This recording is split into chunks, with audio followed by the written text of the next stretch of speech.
Release the list. Seriously, we need to release the Epstein list. That is an important thing. Well, President Trump, as you know, is calling the Epstein controversy BS. He's actually labeling Republicans as, these are his words, stupid and foolish. This feels like the first time in years that the Republicans don't have a consistent party message. I think a lot of Republicans genuinely don't know the status of the Epstein stuff, or they really thought that there was a black book and a list of clients. And so they're not sure, like, do we follow the president's messaging here, or do we push for a list that we thought existed, but maybe it doesn't? And then the president himself is trying to be on message, but like, this was a really big thing that they pushed and signaled on. And for them to just like walk back on it now is like really testing the limits of the amount of sycophantic cult control he has over everybody. But very deep in the bones of the Epstein saga is a very real battle between classes. Donald Trump began his political career by calling out the elite file class by name. It's true, look it up. I thought he began his political career by saying that Obama was actually a secret citizen from Kenya. That's what I remember. There are elites in our society that could care less about the lives of the hundreds of millions of regular people in this nation, of which I am and you are. And in fact, they abuse us. And they abuse us as tax cattle to fund their foreign wars, and they abuse us as, as sex slaves. Like when it comes to Jeffrey Epstein, who, according to all available documentation, sent Ghislaine Maxwell to go cruise trailer parks to go find broken women from broken homes, to entrap them and abuse them, and then serially abuse them throughout the world. That's how the operation worked. It's well documented. That's what they did. They preyed on the working class.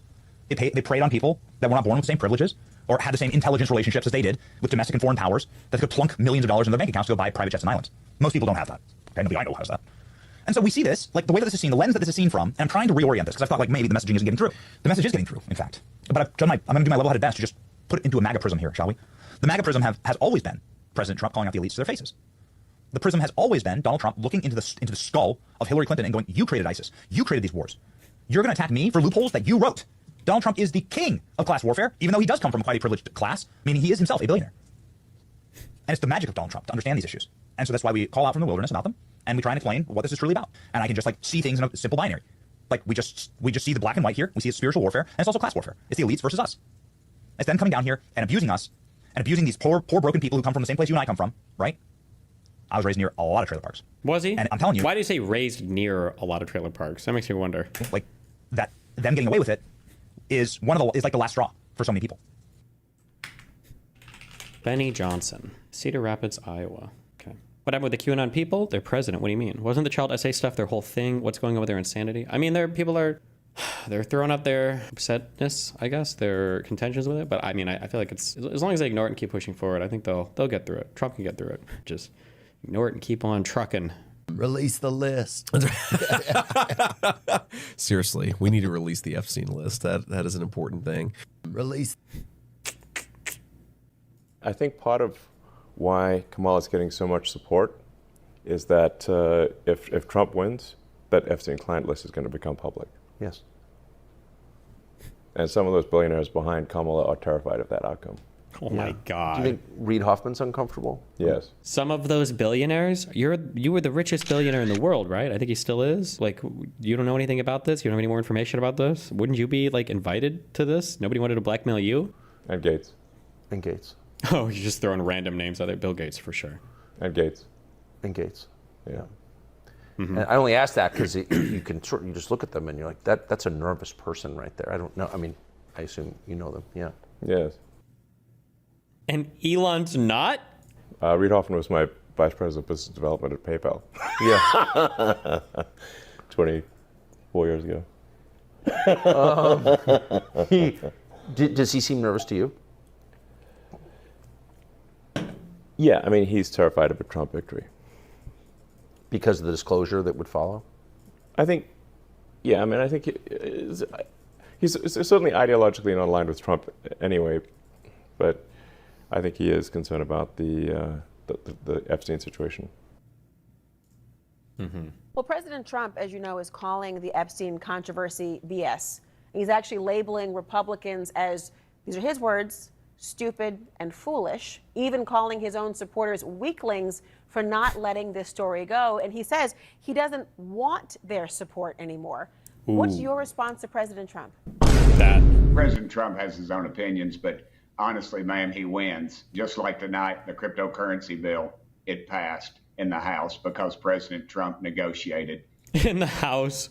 Well, maybe is it set to or expected to pass the Senate? He has a strategy in all this.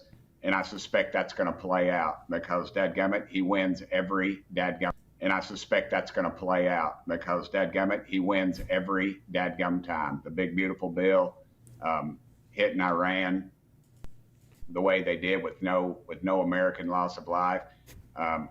Wow. It's uncanny that he ends up on top. And That's crazy. Those two huge wins. So we got a massive budget that fucked their promises of reducing the deficit or debt at all, and he did a military strike. Wow. I suspect on this case he will do as well.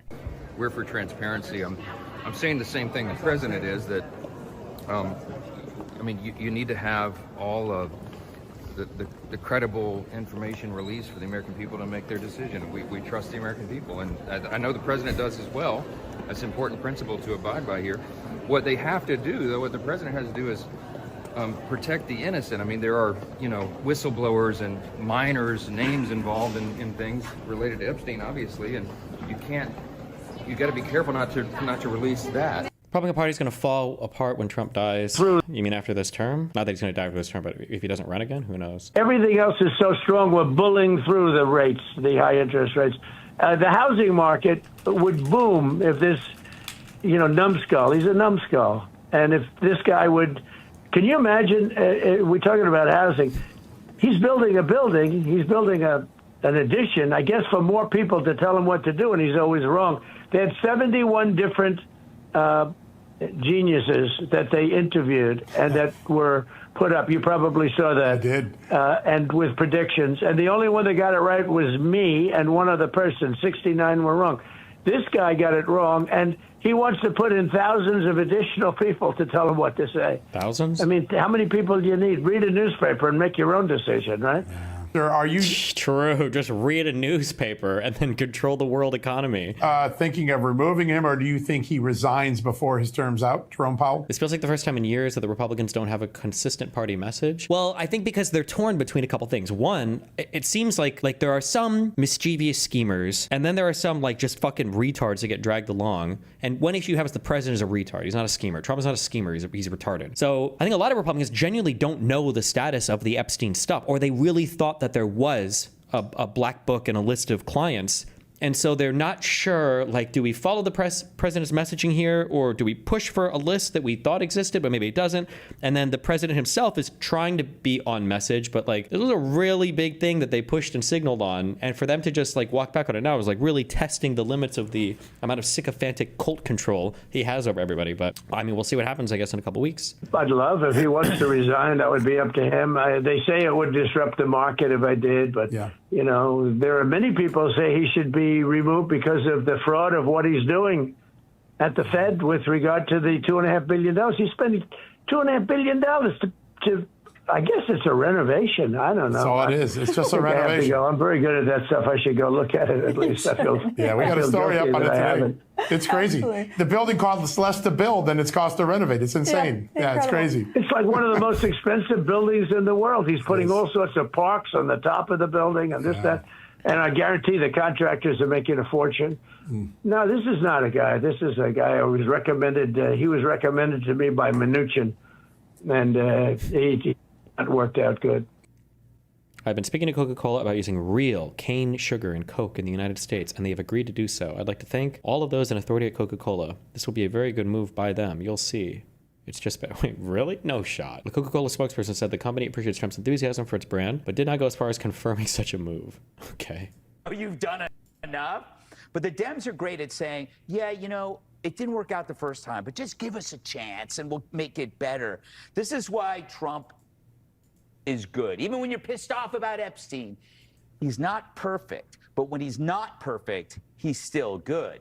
The problem with all these other things that Dems do, they have to be perfect to work. So it's like capitalism. It can be frustrating and it can be prone to flaws, but it doesn't have to be perfect to make the world work. You've done enough. True. Trump is like capitalism. Based. Stephen Miller, is there an internment camp in the Everglades, Miller? What's the name of this Fox News host again? This guy? Is it Jesse something? This guy is evil. Every time I see this guy, he's up to some evil, no good shit. Waters? Jesse Waters? Okay. Jesus Christ. There is an ICE facility that provides a far superior level of housing and accommodation than is available to millions of Americans who are living in Section 8 housing and other low-income areas of our own blighted cities, like Baltimore, like Detroit, like Chicago. How many Americans are living in abominable conditions compared to the pristine conditions of our ICE facilities and our Border Patrol facilities? Look, at every turn, illegal aliens have always been treated better than Americans. The difference is, in this administration, they're getting a ticket out of America so that we can take care of our own people. Do you have any idea how many resources will be opened up for Americans when the illegals are gone? No more waiting in line at an emergency room? No more massive traffic in Los Angeles? I love these new talking points that are, this is the new lie, that it's just illegal immigrants are why we have traffic in LA. It's just like all these bizarro fucking claims. No more servers down every time the next version of Diablo comes out. No more waiting for emails to take so long to arrive in your inbox. No more waiting forever for updates on, like, your health insurance premiums go down.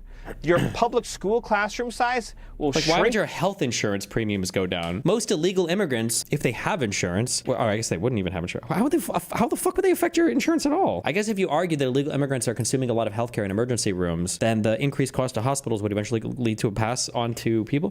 I feel like emergency rooms are probably not that big of an expense compared to other forms of healthcare that are delivered in the United States. That'd be my guess. My guess is that the massive cost is going to be fucking end-of-life care. And by end-of-life care, I mean the 20 years of old people care is probably your hugest one. And then there's probably going to be like certain chronic management that is huge in terms of cost. So things like chemotherapy, that probably would count as a chronic thing, I guess.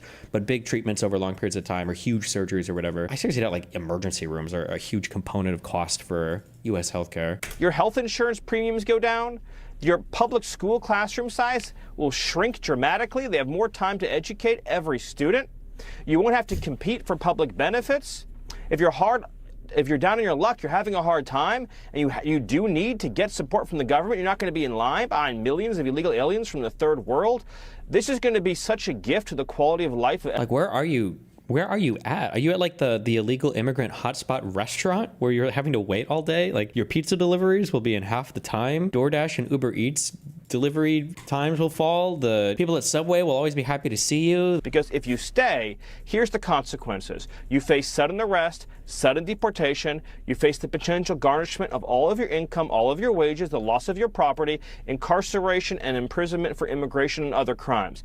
If you choose to self-deport, you can go back home. You do have the opportunity to apply for legal entry if you wish to do so in the future, and you're going to get a $1,000 check on your way out. So there's a very clear choice, and we're seeing over 1 million illegal aliens are clearly choosing just to go back to their countries. Is that true? Have we paid $1 billion in checks for people leaving? But look, at the end of the day, what this really comes down to is this, Jesse. Who lives in your country determines what your country is. Right? Haiti doesn't work as a country. This stuff is really weird. These are like neo-Nazi talking points. But the Stephen Miller guy is evil, so he might be like a neo-Nazi or in that direction. Like, he's much, much, much further down than even the average MAGA person is. Right? Haiti doesn't work as a country. Like, it just doesn't. People have tried forever. People have spent billions of dollars trying to make Haiti work as a project. Haiti doesn't work. If you take Haiti and you move it to America, it's not going to work here. Somalia doesn't work as a country, has never worked as a country. You take Somalia out of Somalia, you put it here, it's not going to work any better. It's not about how you feel about an individual immigrant. It's about the policy at a systemic scale. If you move the third world to the first world, eventually we become the third world. And that's not good for us. And it's not good for anybody who wants to live here in the future. All right, Stephen Miller breaking it all down. Thank you so much. Good to see you. We don't have time for Rules for Men. We'll get to that next time. Wow.